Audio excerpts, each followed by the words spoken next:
Muy buenos días a todos.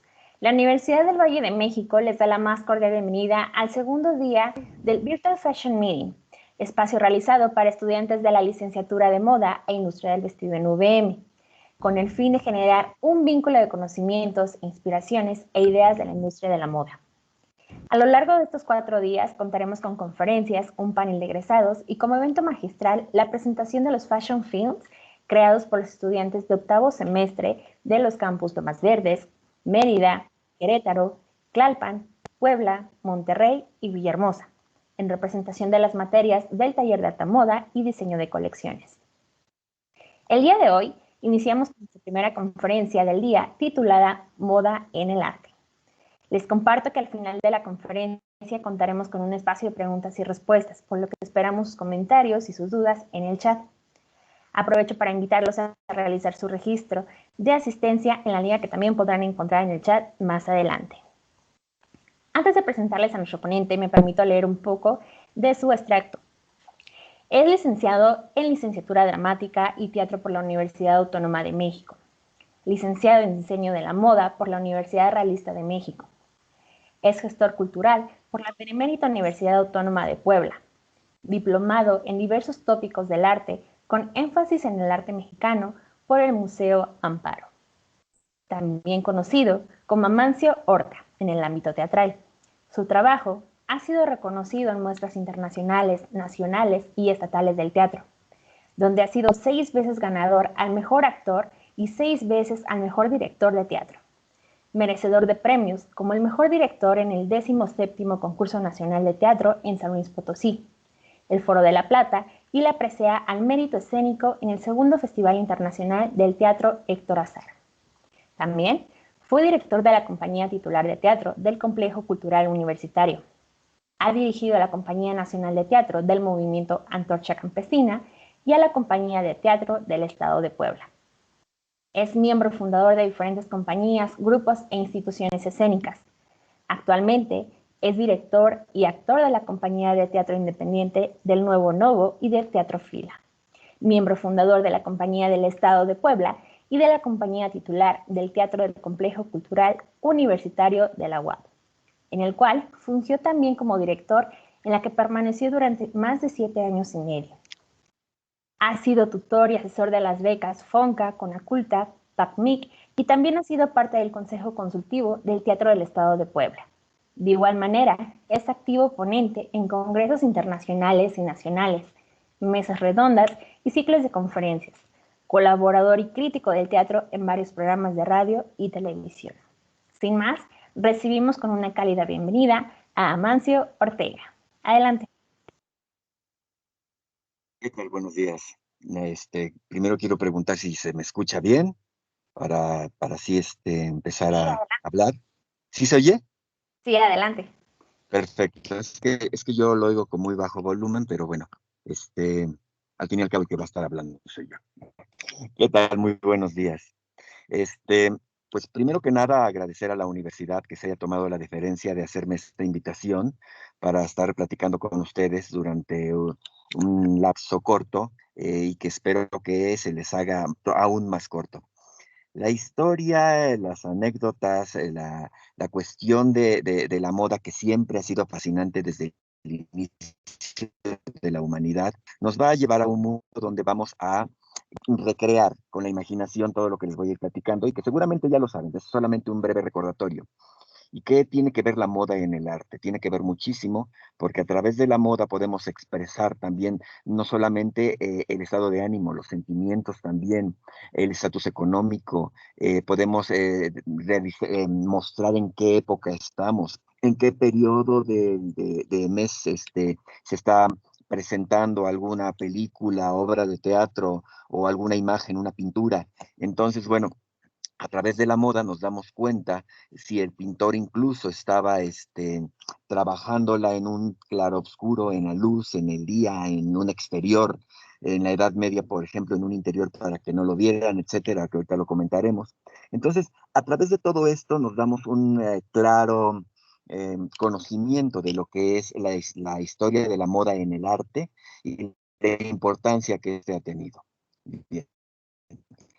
Eh, Cualquier cosa, al final, bueno, tendremos una serie de preguntas y respuestas para, para poder trabajar más a gusto y que se entienda todo, ¿vale? Bueno, pues quiero iniciar desde el inicio, valga la redundancia, desde la aparición del hombre y cuál es la importancia que ha tenido la moda a través de los siglos, desde la aparición del hombre. El Homo gánster, de 800.000 años aproximadamente de su existencia, es cuando el hombre empieza a aparecer y el único rudimento que tiene es el hacha para sobrevivir. Entonces, todavía va completamente desnudo y surge la necesidad de cubrirse, no por pudor, no por el ambiente en el que se encuentra, sino por protección. Imagínense a un hombre corriendo con un arma para cazar un animal para poder alimentarse y completamente desnudo. Entonces, bueno, imagínenselo corriendo, brincando un arbusto y de repente se atora en el arbusto, ¿no? Qué dolor terrible. Entonces, bueno, el hombre empieza a idear la forma de cubrirse los genitales, sobre todo por protección, no por pudor, por protección. La mujer no era cazadora, pues no se cubría, el hombre se cubría por protegerse. Entonces ahí es la primera idea de un atuendo en el vestir del hombre. Nos damos cuenta a través de legados de historia, de pinturas, de excavaciones que se han hecho, de cómo es que el hombre podría tener estos ciertos textiles, que en este caso eran pieles, generalmente eran pieles de animales. Luego viene el Homo erectus, 785.000 años, y empieza a manejar el fuego. Esto es increíblemente importante porque a través del fuego el hombre puede abrirse camino. No solamente se encontrará ya en el continente africano, recordarán que Lucy, que es el primer eh, antecedente del ser humano, el primer Homo sapiens que se encuentra, y que se llama Lucy porque los excavadores al encontrarla estaban oyendo Lucy de Beatles, y fue por eso, como fue un hallazgo femenino, fue por eso que le ponen este nombre. Bueno, nos damos cuenta de lo que utilizaban, del poder que tenían para poder sobrevivir y en el manejo del fuego para poder avanzar a lugares que sin el calor del fuego no podrían haber avanzado. Atraviesan el estrecho de Bering y por un área que se llama Beringia hacia Europa. Ya estando en Europa con otro clima, pues pueden soportarlo a través del fuego, de la caza, de cocinar sus alimentos y luego viene el neandertal. Me voy un poco a prisa para que podamos abarcarlo. El neandertal que son 40.000 años y que habla sobre la perfección de las armas. El hombre empieza a sepultar a sus muertos. Anteriormente, cuando como un animalito alguien se moría, pues ahí se quedaba y los demás seguían avanzando. Recordemos que eran nómadas. Con el neandertal ya empiezan a sepultar a sus muertos. Luego, el Cromañón viene perfeccionando las técnicas de las armas, el asentarse en algunos lugares, empezar a trabajar la tierra, a cultivarlas. Y es entonces cuando nos damos cuenta de algunas cuestiones que se han comprobado, porque hay hallazgos muy importantes. Por ejemplo, las Venus adiposas, que son estas pequeñas piezas de piedra, donde aparecen mujeres con unos senos voluptuosos, unas caderas muy anchas, porque pensaban que era símbolo de fertilidad. Entonces, el hombre al asentarse y al cultivar la tierra, empieza a enterrar estas estatuillas, porque ellos decían que la tierra se iba a amamantar de la leche que podía dar estas Venus, estas diosas, para poder tener un mejor cultivo. Entonces, el hombre empieza a manifestarse. Vemos las grandes pinturas rupestres de las Caos o de Altamira, donde nos damos cuenta de la flora, de la fauna, de todo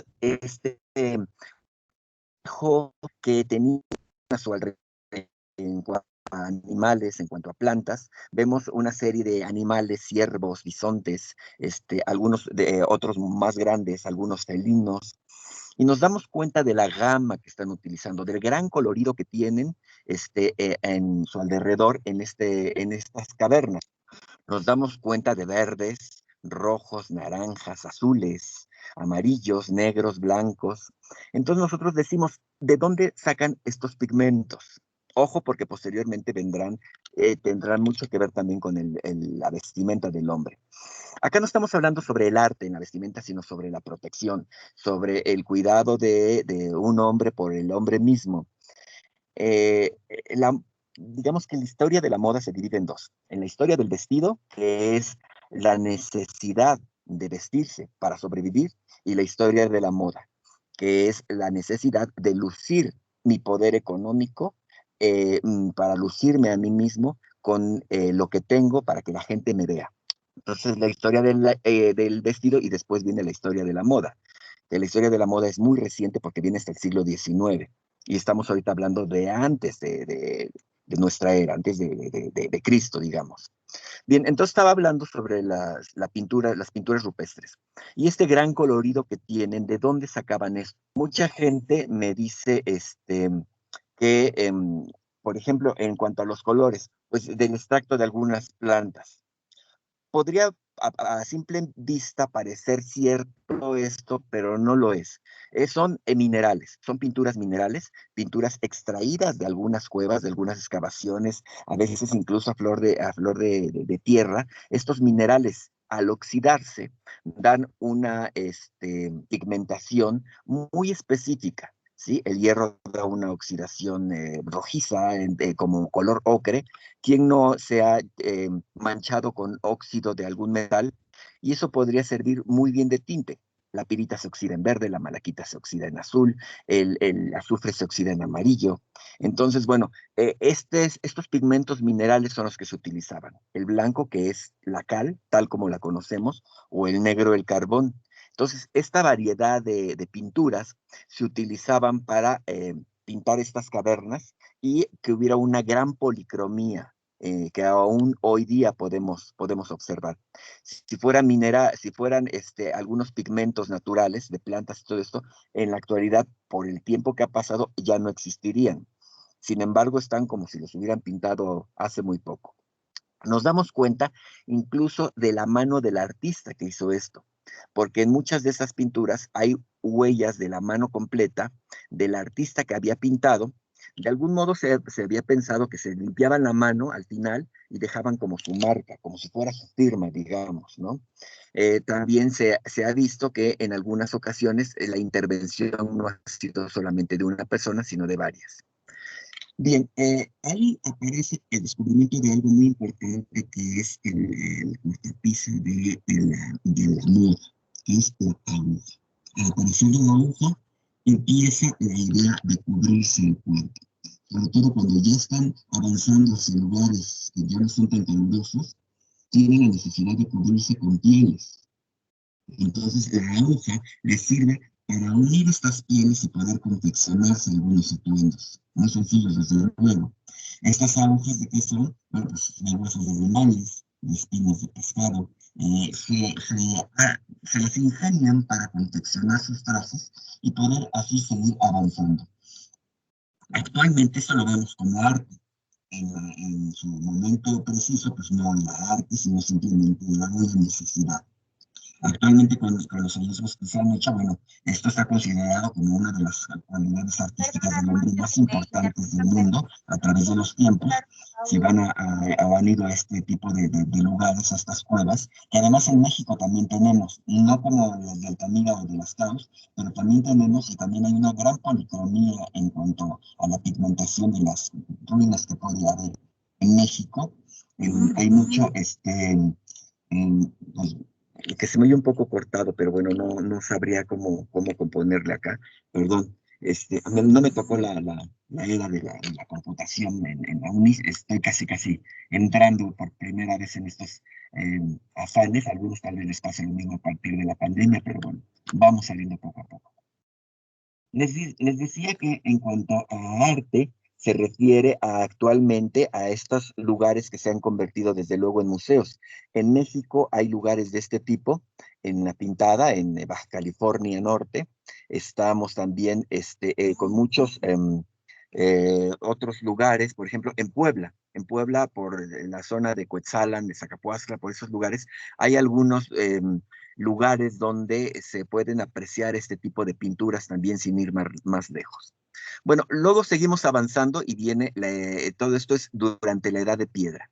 Viene la edad de los metales, la edad de cobre, la edad de bronce, que viene después de la edad del cobre, con la unión del estaño y el cobre se hace el bronce, y el hombre empieza a trabajar las armas. Empiezan a utilizar, posteriormente viene la edad del hierro.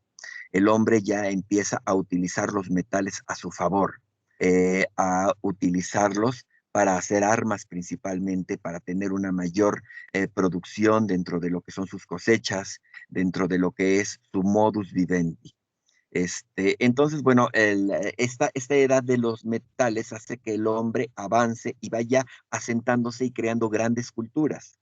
Una de las culturas más importantes donde ya empezaremos a ver ya el vestir, el diseño, la moda, mm, como una utilidad esencial, pero también ahora lo podemos ver como arte y que ellos no lo veían como arte definitivamente, pero sí había cosas especiales que solamente utilizaban algunas personas, como por ejemplo con los egipcios, el nemes, que es esta tela que cubría su cabeza y que caía a los costados, de lino blanco con rayas azules, solamente la utilizaban los faraones. Las coronas, la perilla, que era una barba que se utilizaba también y que podían utilizarse solamente ciertas personas con ciertas dignidades.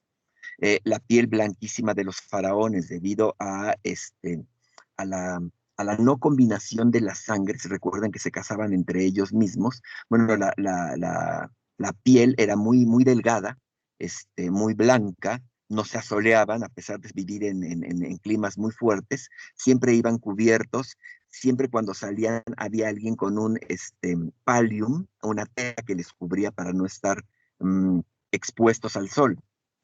De hecho, de ahí viene la idea de que eran de sangre azul, porque a través de la piel se les marcaban las venas y el color de las venas decían que era el color de su sangre. La gente que trabajaba a su servicio, los esclavos, pues eran morenos y no se les notaba mucho las venas, y por eso decían que los reyes eran de sangre azul. Bien, entonces la utilización del lino fue lo que más persistió en estos lugares. El lino, proviene de algunas raíces como el papiro, por ejemplo, y que se utilizó mucho el algodón, la lana y el cuero. Eran, digamos que los cuatro, la seda todavía no aparece, eran los cuatro textiles más importantes, los cuatro elementos para cubrir sus cuerpos que utilizaban los egipcios. Todo esto lo adornaban con collares, con pectorales hechos de piedras preciosas, dependiendo la jerarquía, dependiendo la personalidad, con oro o incluso algunos más sencillos con semillas, pero todos tenían grandes adornos. Las cabezas iban completamente rapadas y utilizaban pelucas de lana. ¿Por qué se rapaban? Ya era una moda, digamos que era un arte para los egipcios con un poder económico, entre más poder, pues mejor su peluca mejor confeccionada, algunas incluso ya con pelos de animales, pero en una generalidad eran hechas de lana, pues, de borrego, teñidas de negro. Se rapaban por los piojos, porque por el intenso calor y la no mucha limpieza, pues había plagas de piojos y entonces preferían estar completamente rapados y ponerse las pelucas. Las pelucas obviamente no creaban piojos porque pues, el piojo se alimentaba de la sangre del cráneo, ¿no? Entonces, bueno, era mucho más higiénico, digamos, ir completamente rapado y con algunas pelucas. Eh, las grandes construcciones como Keos, Miserino y Kefren nos demuestran el arte que tenían los egipcios y ahí podemos apreciar sus vestimentas, entre otras cosas. Ahora les digo, lo vemos como arte, generalmente la comunicación. A partir de estos glifos podemos apreciar cómo se vestían, qué es lo que utilizaba cada una de sus jerarquías económicas, desde el faraón hasta el más bajo de los esclavos, cómo podían vestirse, desde las sandalias hasta las coronas o las pelucas. Bien, posteriormente viene el periodo grecorromano o grecolatino. Perdón, antes viene Grecia. Grecia, que es sumamente importante porque no utilizaban ropas abiertas, generalmente eran túnicas o era envolverse en telas, como en algunas culturas que lo siguen haciendo con el shanty, es un lienzo de tela que se enredan alrededor del cuerpo y que pues lo van confeccionando mientras lo van enredando. Pero generalmente cuando se lo quitan sigue siendo solo un lienzo sin ningún tipo de costura. Bueno, los griegos empezaron con este tipo de vestimentas, posteriormente utilizaron otras más, pero casi siempre sin tantas variaciones. Utilizaban también el lino, utilizaban la lana, el algodón, y tenían ya algunos usos específicos. Utilizaban los colores con un cierto simbolismo, ¿sí? El negro, por ejemplo, era para anunciar que había muerte. Esto lo podemos ver a través de las escrituras, de las tragedias de Esquilo, Sófocles y Eurípides, donde nos narra a través de sus historias eh, el uso de estos colores. Siempre se habla de luto es el negro. Y si se dan cuenta, sin querer, nosotros hemos adquirido estos usos y costumbres de los griegos. ¿Por qué? Porque lo adquieren los españoles. Y nosotros, al tener también una herencia española, europea, pues lo adquirimos. Probablemente en México el luto era un color, no sé, amarillo, como el cempasúchil. Pero nosotros tenemos esta herencia europea del color a través de la cultura y de la herencia que nos dejan, en este caso, los españoles a través de ellos, los griegos y otros tantos.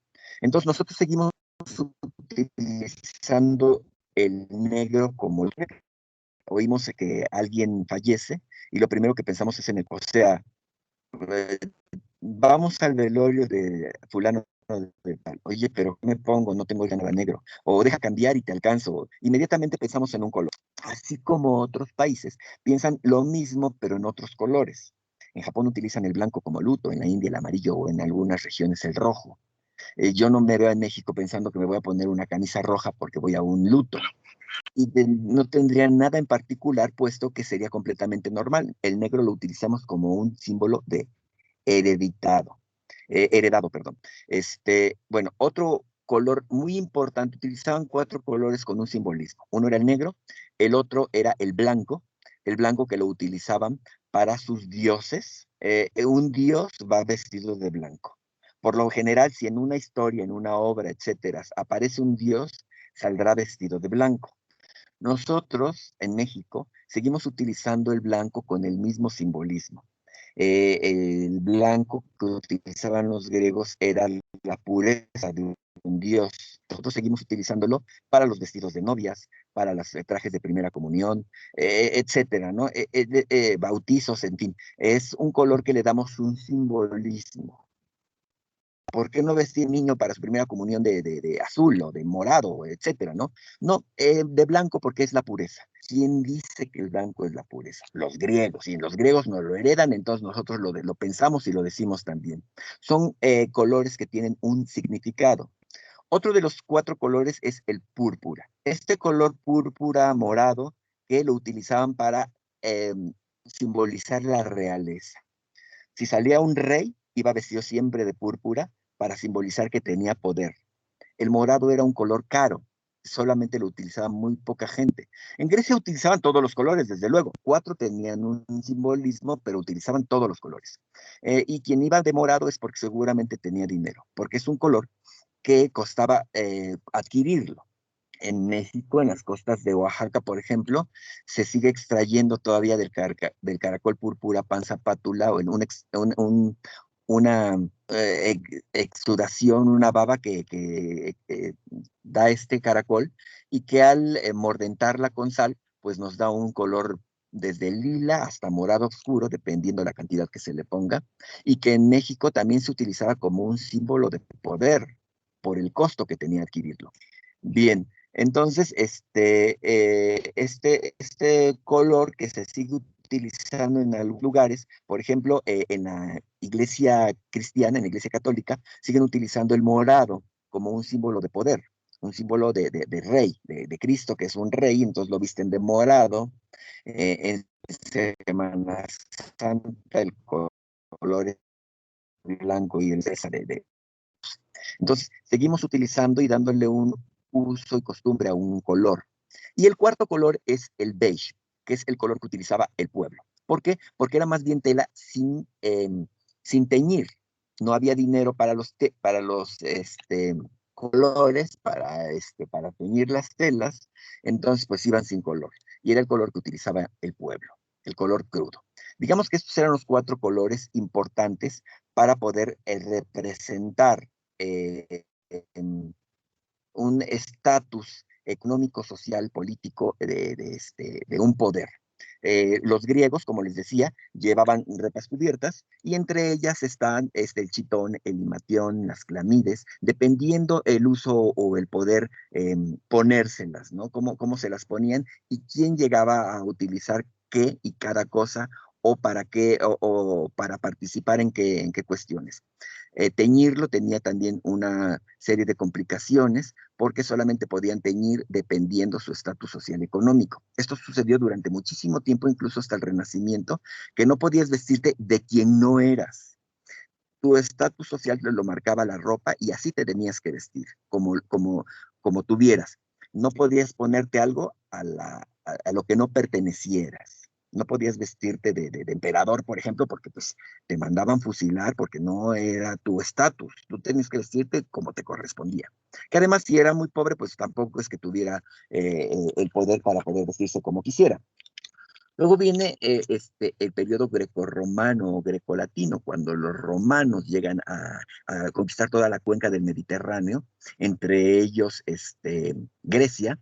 Llegan a Grecia y se llevan todo porque todo les gusta. Entonces llevan su arquitectura, obviamente se llevan a los arquitectos, se llevan su vestimenta, porque pues se visten mejor que ellos, obviamente le darán algunos cambios. Se llevan a sus dioses, solamente les cambian de nombre, pero son los mismos dioses griegos, pero llevados ahora a Roma.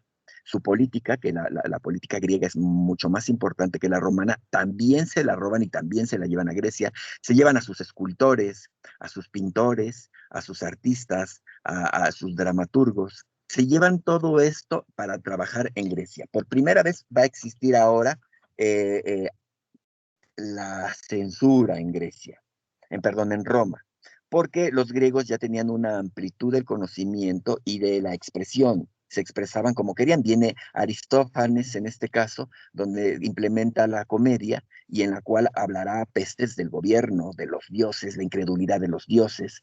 Entonces los romanos lo que hacen es una censura porque dicen, si estamos metiendo por primera vez a unos dioses, queremos que se les respete y no que se burlen de ellos. Entonces existe la censura. Aristófanes es llevado a Roma y se regresa porque no lo dejan seguir escribiendo como él quiere. En el caso de Eurípides, escribe algunas obras en Grecia. Bueno, su principal obra está escrita en Grecia, pero hay cosas que escribe también en Roma, porque por esta transición que hay. El vestido en Roma marca la transición entre el traje de la Grecia heroica y el establecimiento del Imperio Romano. Eh, Utilizan los mismos colores para el mismo simbolismo que utilizaban los griegos, pero utilizan un color extra que no utilizaban los griegos, que es el rojo. El rojo ahora los romanos lo utilizarán como un símbolo de poder del ejército. Entonces el ejército empezará a utilizar el rojo, las capas de los guerreros. Si ustedes ubican en su imaginación a un espartano, por ejemplo, siempre tendrá una capa roja, porque los griegos retoman ese color que utilizarán los romanos ahora para el ejército y también lo empezarán a utilizar de la misma forma. Es esta fusión grecorromana o grecolatina entre ambas culturas. Eh, Posteriormente, en cuanto a la importancia del vestir, viene un periodo largo e importante que es la Edad Media. Un periodo larguísimo que es casi la mitad de nuestro tiempo. Estamos en el siglo XXI, y ¿cuánto dura la Edad Media? 10 siglos. Quiere decir que la mitad de lo que llevamos del conteo a partir del conteo Cristo actualidad, llevamos la mitad fue la Edad Media. La Edad Media, que empieza a partir del siglo V hasta el siglo XV finales, entonces son 10 siglos, 1000 años que se lleva este periodo de oscuridad. 1000 años donde se detiene la cultura, se detiene el arte, se detiene la ciencia, la tecnología, las leyes, se detiene absolutamente todo. En cuanto a la moda y el arte, pues es un poco retrasado, un poco lento la evolución.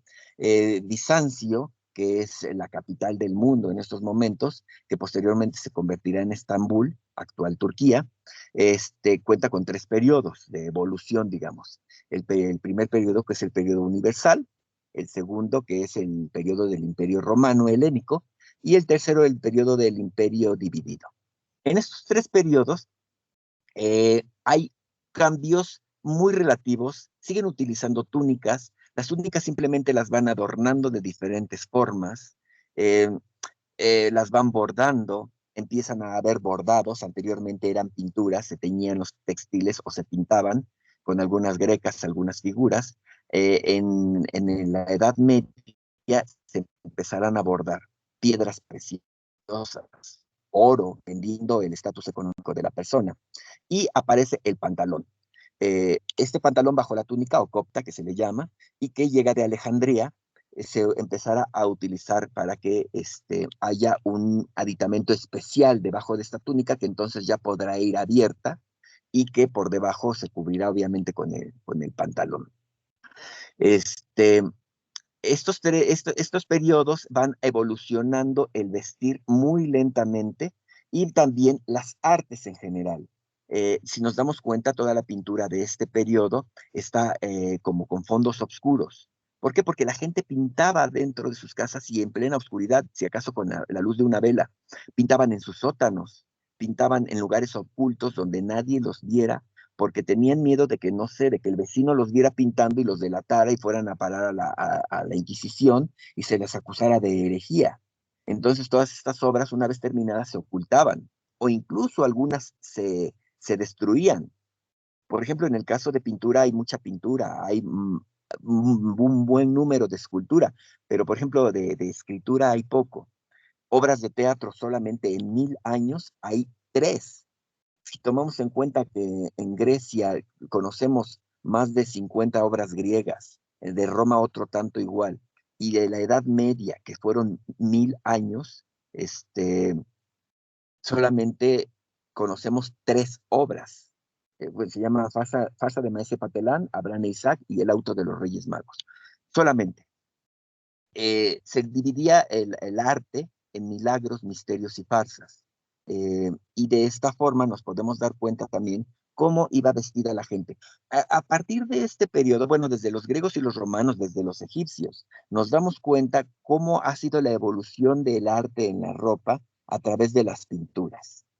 La pintura es la que nos muestra cómo se vestían en la antigüedad, incluso nos muestra los colores que se utilizaban, cuáles estaban de moda, porque si en unos cuadros del mismo periodo vemos mucho azul, pues quiere decir que ese era el color de moda.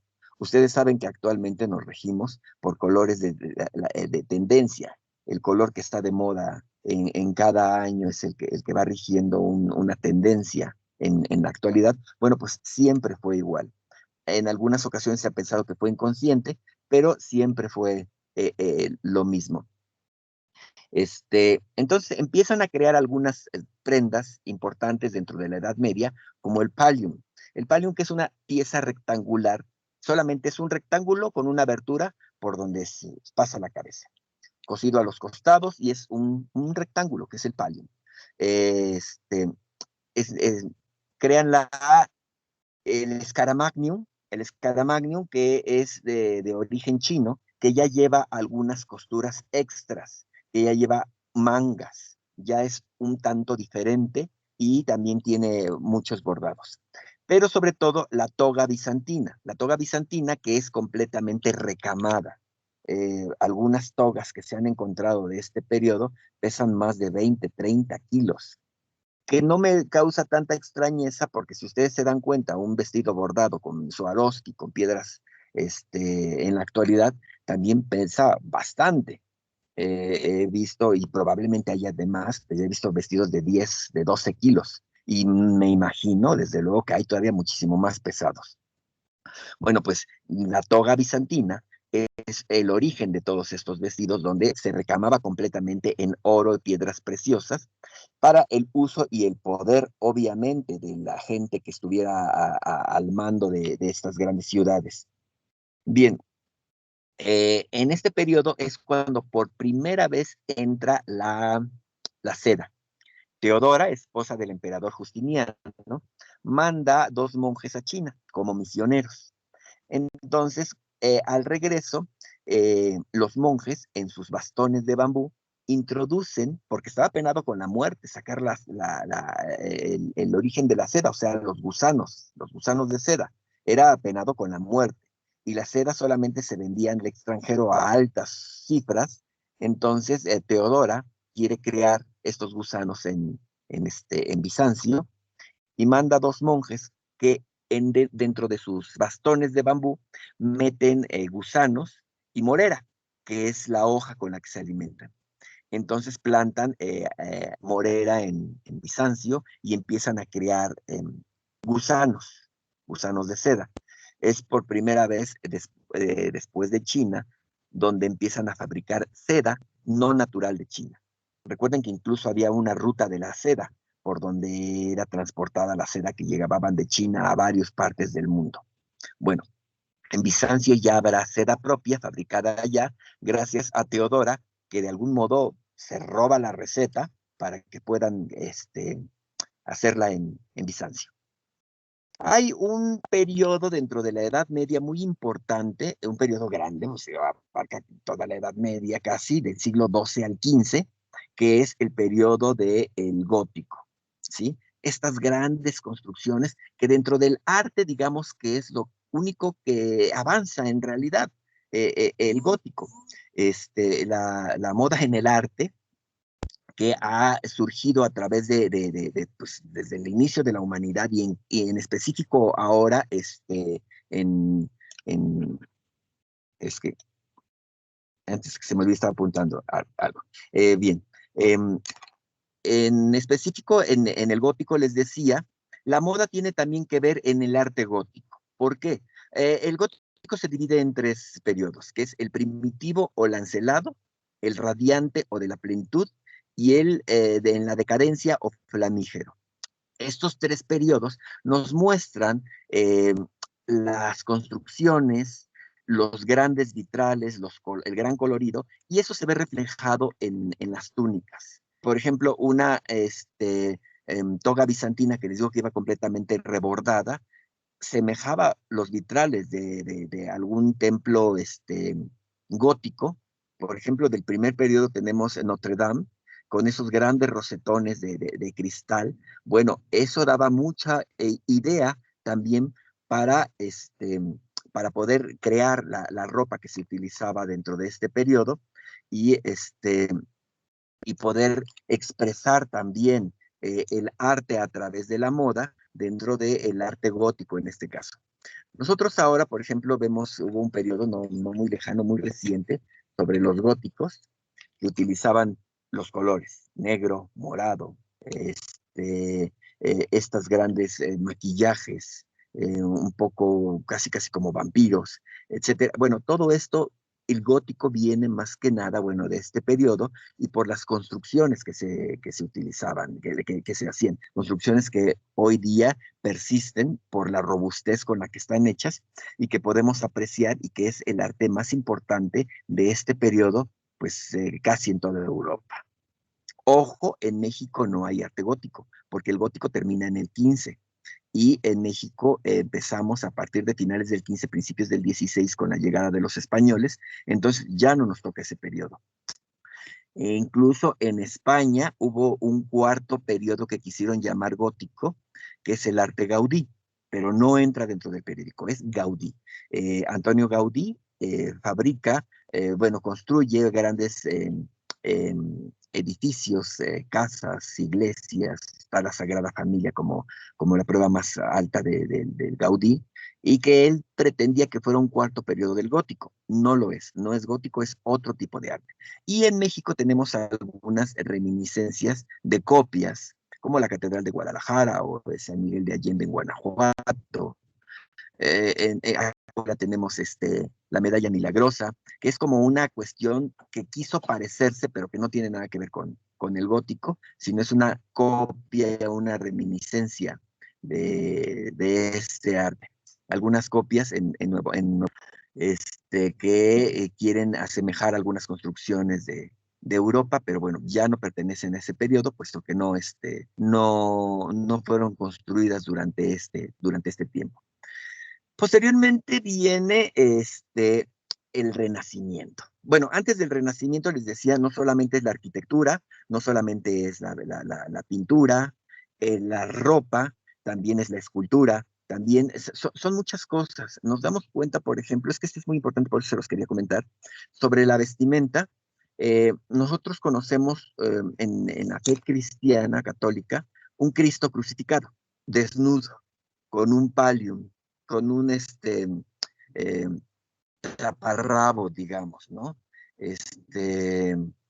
Con una prenda que el Renacimiento le monta, porque se supone que, de hecho, hay algunas pruebas en algunas pinturas y en algunas esculturas medievales, antes del Renacimiento, donde el Cristo está completamente desnudo.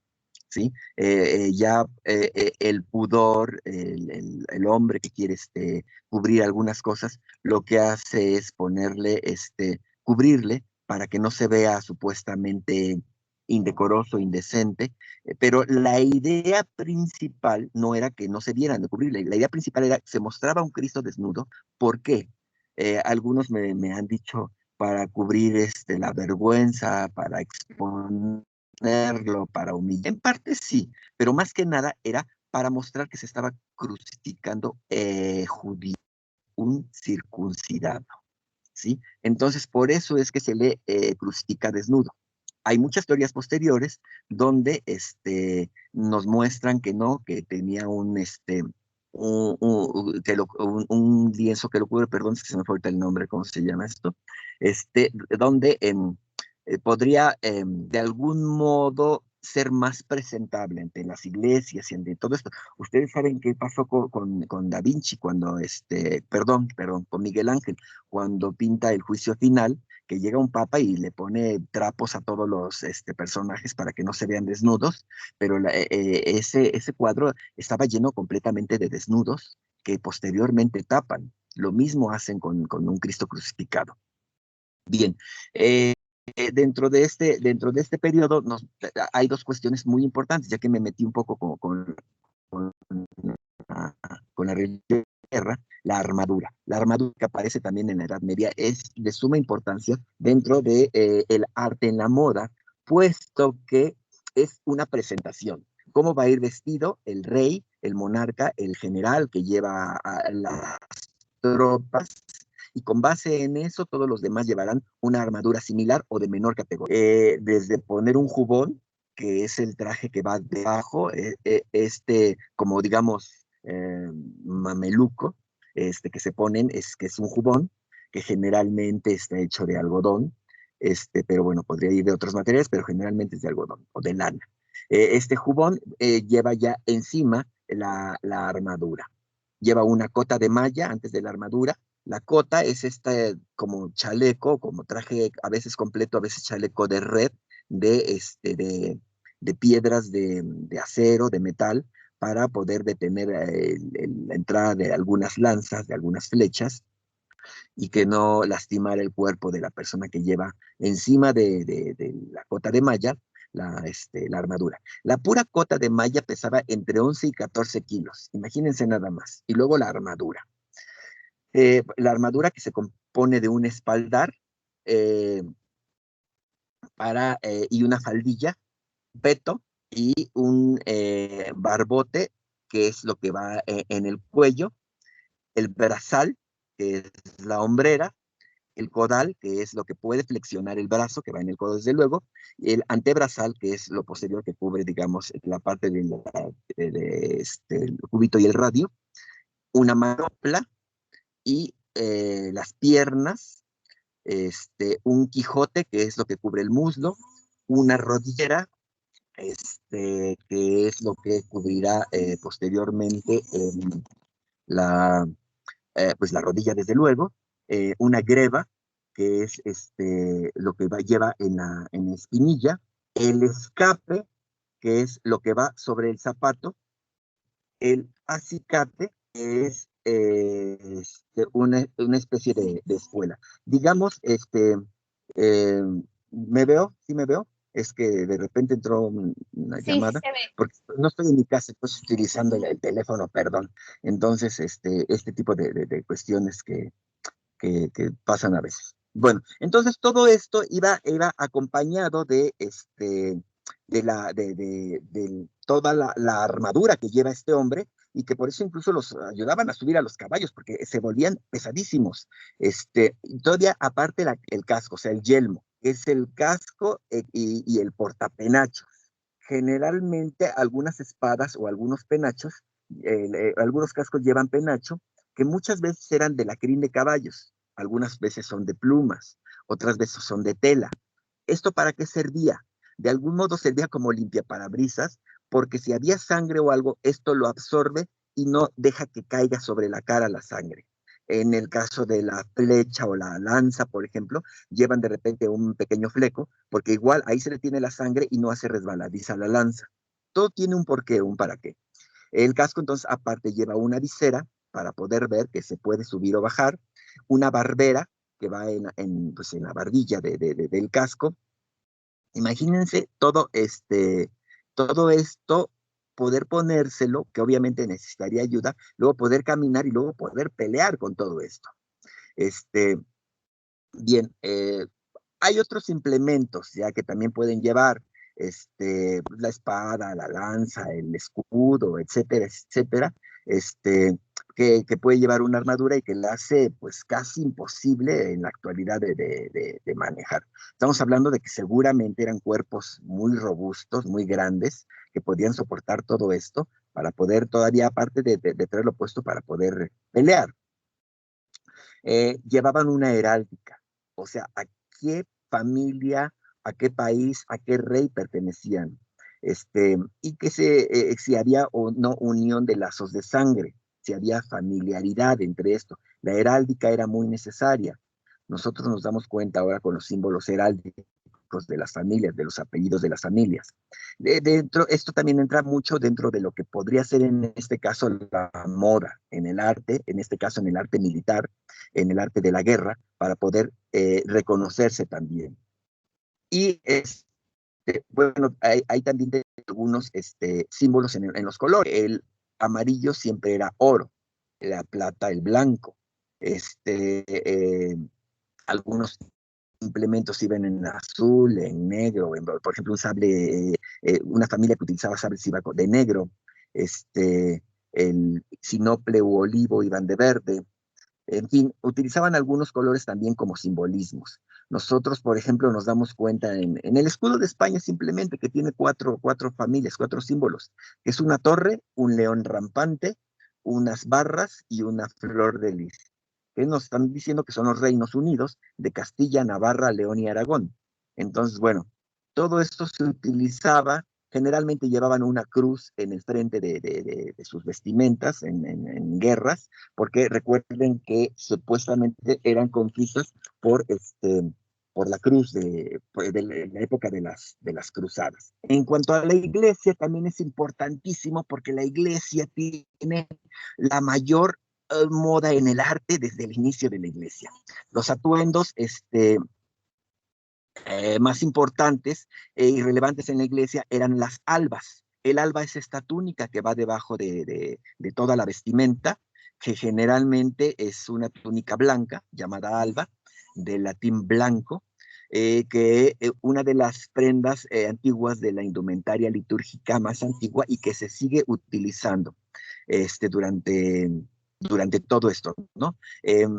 La casulla o capa sobre el alba cubierta por los dos lados con movimientos de brazos, solamente digamos que es un rectángulo que se llama casulla, que la siguen utilizando en las iglesias, las dalmáticas, que es una túnica blanca adornada de púrpura a modo de casulla. Me voy muy rápido, ya se me está acabando el tiempo, y bueno, es que es infinito hablar de esto, de esto que les estoy comentando, que espero que esté siendo de su interés. Viene posterior un periodo hermosísimo que es el periodo renacentista, el periodo del Renacimiento, donde tres países predominan, sobre todo Francia, Inglaterra y España, y viene en una época que se llama época del acuchillado, donde veremos prendas con aberturas a los lados, en las axilas, que servía también para que se oxigenara, para que se limpiaran. Había gente que no se bañaba nunca. O sea, por ejemplo, Isabel de Inglaterra se consideró una de las mujeres más limpias de Europa porque se bañaba, aunque no le hiciera falta, 2 veces al año. Imagínense si la reina se bañaba 2 veces al año, pues mucha gente nunca se bañaba. Entonces, imagínense a qué olían.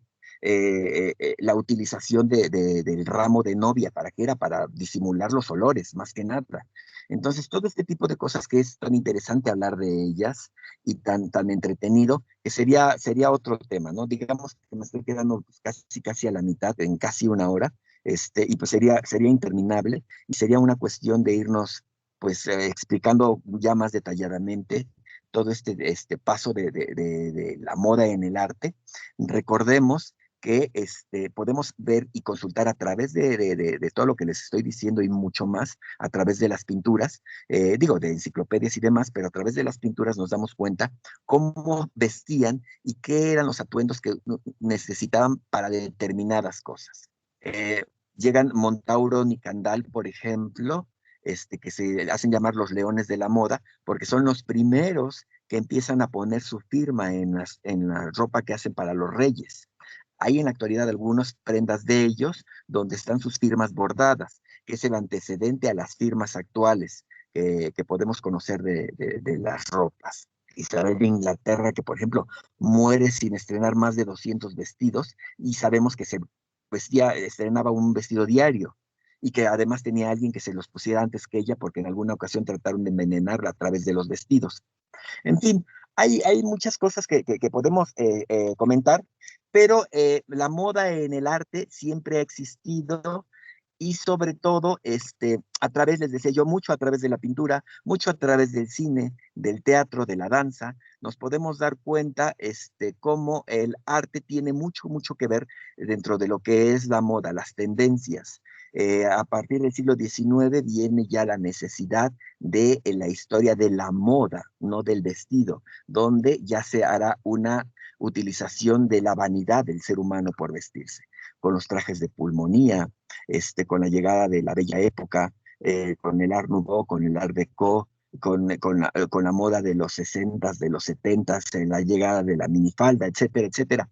Que bueno, pues ya me gustará en alguna ocasión hablar más detalladamente con ustedes sobre esto. No sé, hasta aquí, porque ya no tengo más tiempo, pero si necesitan o quieren hacer alguna pregunta, pues con mucho gusto.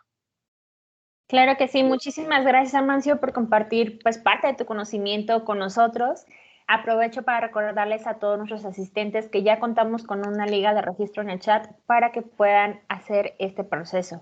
Con esto damos inicio a las preguntas, a la sesión, perdón, de preguntas y respuestas por parte de nuestros asistentes y por el momento tenemos dos.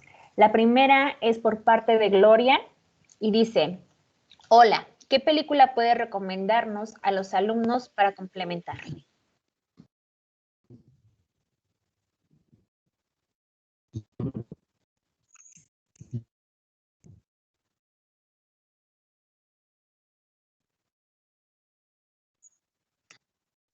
Sí, es que, y ahorita soy yo muy cortado.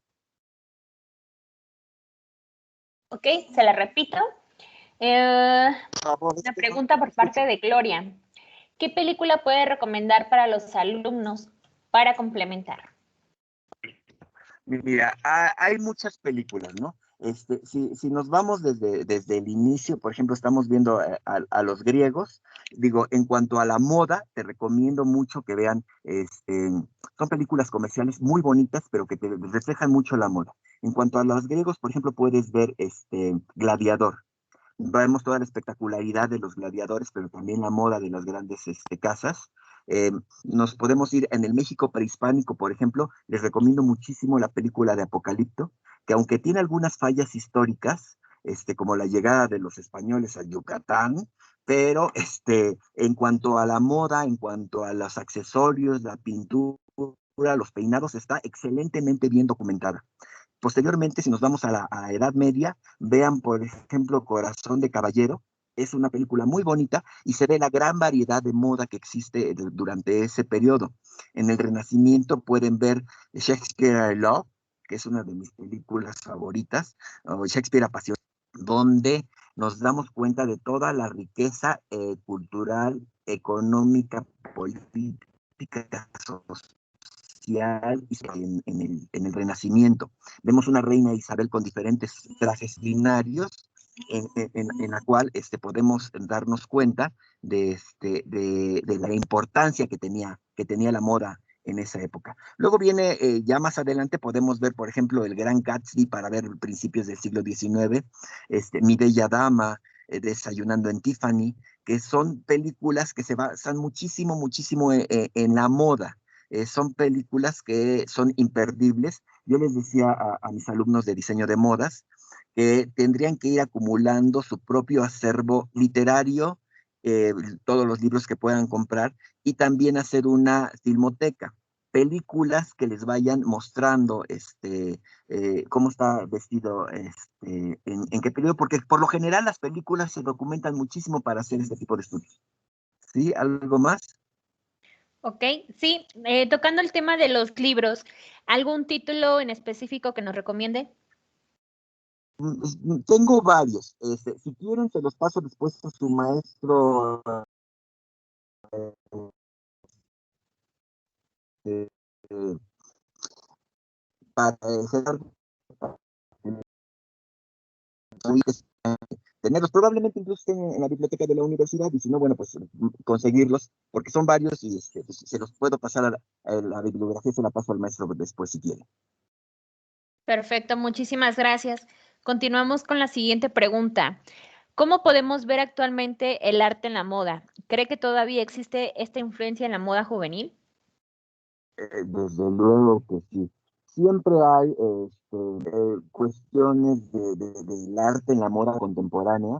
Por ejemplo, parece una banalidad, pero yo siempre les decía a mis alumnos que digan el concurso de mis, porque es un desplante de diseñadores, de los diseñadores más actuales. Ustedes saben que cuando un diseñador es importante, generalmente exhibe su ropa en estos sitios, en las alfombras rojas, en los estrenos de películas, de Hollywood, todo eso, podemos ver estas tendencias. Hay extravagancias, por ejemplo, Lady Gaga, lo que utiliza, que es creado entre su diseñador y ella, entonces son unas cuestiones muy particulares, pero una moda en general la podemos ver en los desfiles de moda, que podemos ver y podemos ver la última exhibición de Chanel, ¿no? O de cualquier diseñador, podemos observarla, no copiar, pero sí nos puede dar una influencia, una idea de qué es lo que queremos. Entonces, la moda en el arte, desde luego que va a existir siempre, y habrá quien se la pase por un lado y no le haga caso, pero generalmente está presente ante nosotros siempre. Ok, perfecto, muchísimas gracias. Continuamos con nuestra siguiente pregunta. ¿Considera que todas las tendencias tienen un poco de arte detrás o puede haber tendencias sin un factor artístico? No, yo poco de no siempre al gusto de todos. Recordemos que cuando Picasso empieza a expresarse a través del cubismo, no a todo el mundo le gusta, de hecho casi a nadie. Entonces, en este caso, hay tendencias de la moda que nos gustarán y otras que no. ¿Por qué dicen de repente que tenemos 10 años de retraso de la moda con Europa? No es que los tengamos. Como les decía, nosotros podemos ver la última colección de Versace en la mañana, pero sin embargo no nos atrevemos a ponérnosla porque se nos hace algo extravagante, algo exuberante, algo que dices, yo no, ¿cómo me voy a poner esas cosas tan raras?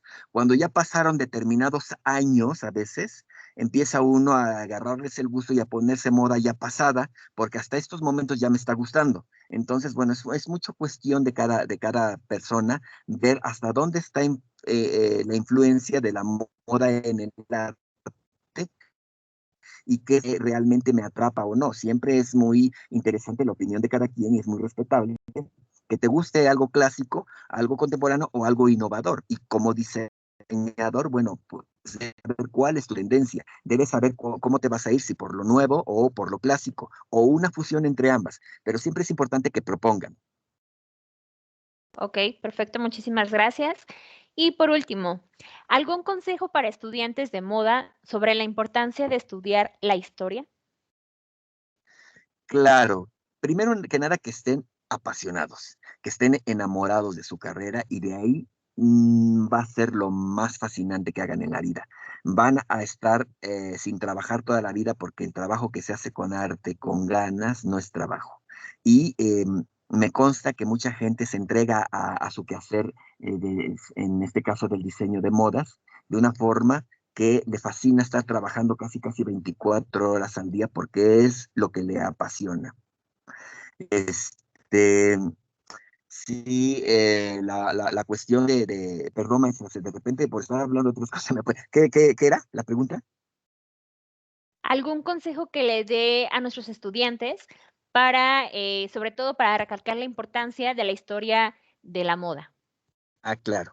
Bien, en cuanto a la historia, nos vamos a algunas tendencias. Por ejemplo, yo utilizaba alguna película y le decía yo a mis alumnos, esta película está realizada en los 70, en 1970.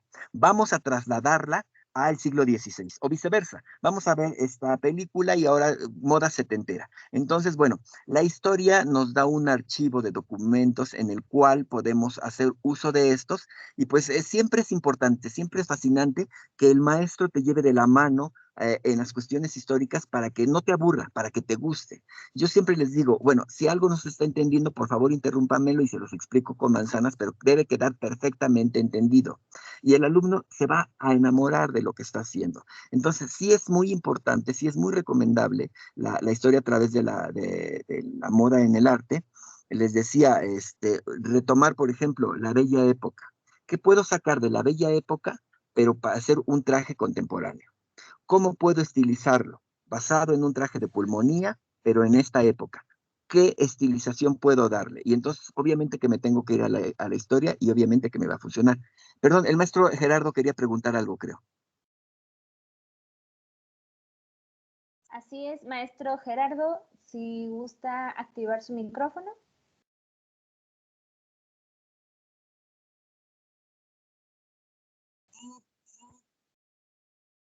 Ok, vale, sí, es precisamente para ir fomentando esto que están comentando con respecto a qué es lo que las alumnas como tal les recomiendas con respecto de un curso en línea o en donde te pueden encontrar como, para ampliar y ahondar toda esta información que se está generando.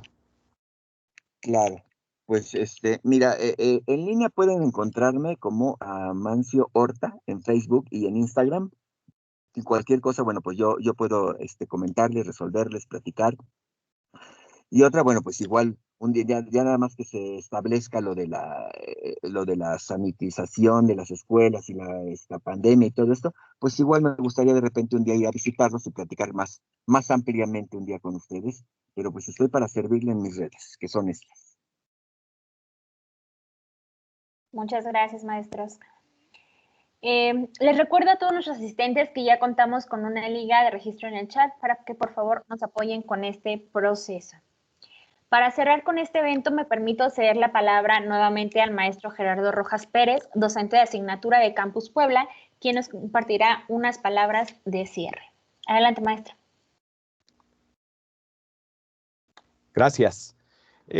Maestro Amancio, como siempre, un placer, un gusto aprender de ti, escuchar este vasto conocimiento que tienes. Desde que te conozco, no he dejado de aprender de ti. Entonces, un gusto escucharte. Y por lo que estoy leyendo aquí en el chat, también a las alumnas y a los alumnos les gustó mucho tu participación. Yo sabía que iba a trascender mucho la información. El tiempo es muy corto y más aún en línea, donde pues desafortunadamente no existe esta interacción un poco más directa, más personal. Pero en términos generales, quiero agradecerte por atender esta invitación y pues extender la invitación para próximos eventos y seguir contando contigo y colaborar un poco más con esta información que nos das de manera muy certera y muy concreta. Vamos a hacer lectura de el reconocimiento que se otorga. Universidad del Valle de México extiende el presente reconocimiento a Amancio Horta por su participación como ponente en el Virtual Fashion Meeting 2021 con la conferencia Moda en el Arte. Santiago de Querétaro, mayo 2021, por siempre responsables de lo que se ha cultivado. Muchas gracias, Amancio.